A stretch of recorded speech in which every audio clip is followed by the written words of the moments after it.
Friday. Today's YouTube. YouTube's my favorite, yet it has been the worst this year for creators. Is there any way they can really get this one together? I mean, my goodness, we've had lawsuits, we've had all kinds of stuff going on, and yet they are not talking to their creators. So, in 2020, what can we hope for? Let's be honest, let's think. So hopefully we'll get COPPA actually figured out. Like, what does that mean for creators? So if you have totally been under a rock and don't know what COPPA is, it is the Children's Online Privacy Protection Act. And basically it has like gotten most creators scared to death that their content is going to be put and deemed as made for children. Because there is no way for us to know really if our content is made for children, except for some very vague guidelines that have been kind of handed down saying, includes kids, maybe includes puppets, maybe includes kind of kids' music or kids' colors, maybe themes that kids would like, maybe this, maybe that.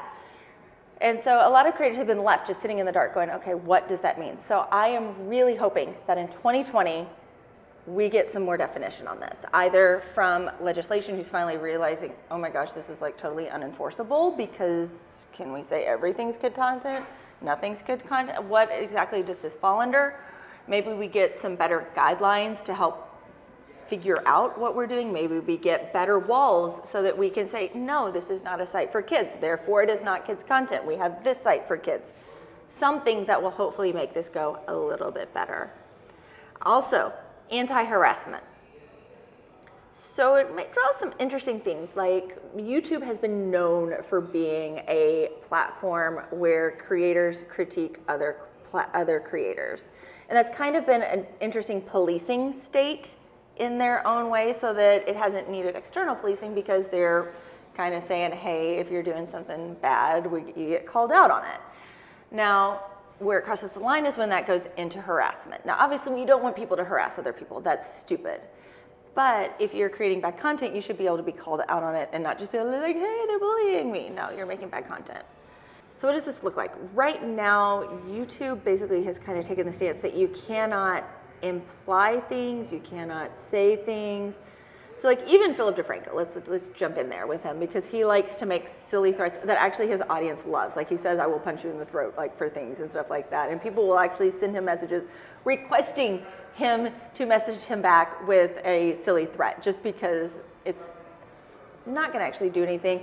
But then if he's talking about, like say somebody has done something horrible in the news, like they killed somebody or they did injustice to minors or something like that, and he says, if I was the parent of this person, it would be hard for me to not want to lash out or against that other person, and is that now a threat? Like there's a lot of things that leave a lot of gray area in this. So I think they're moving in the right direction and wanting to protect people. Like obviously we don't want people who shouldn't be hurt, who like haven't done anything, to be harassed. That's not a good thing, and we want to keep bad players out.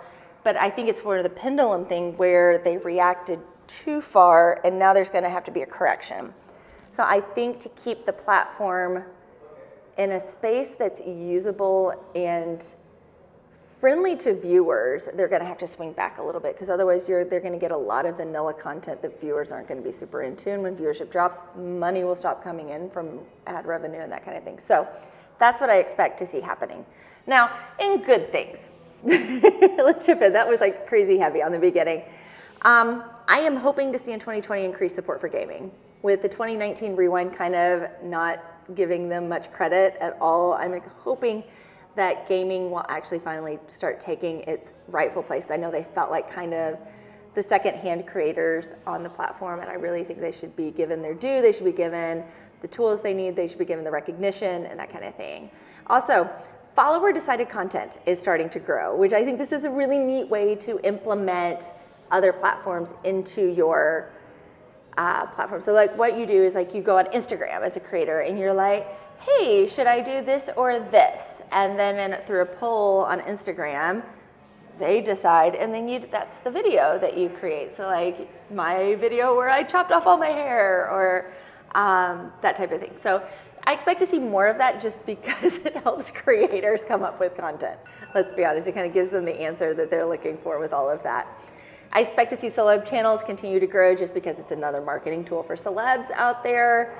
I hope that they're able to come up with creative content because I don't know how many celebrity vlog channels we need, but I think it's exciting to see that grow. Also, DocuSeries. I really have a feeling that DocuSeries will take more of a mainstay. Shane Dawson has kind of been spearheading that, and we have some other channels that do similar content, but not exactly. But I expect to see more of that DocuSeries drama or genre to grow on the platform, and that we're going to get to see some more of that. And I look forward to it. So that's YouTube. That's what I hope happens in 2020. Leave some comments down below for what you would love to see, considering that this is getting posted on YouTube. And I will see you next Monday for the next video. Bye.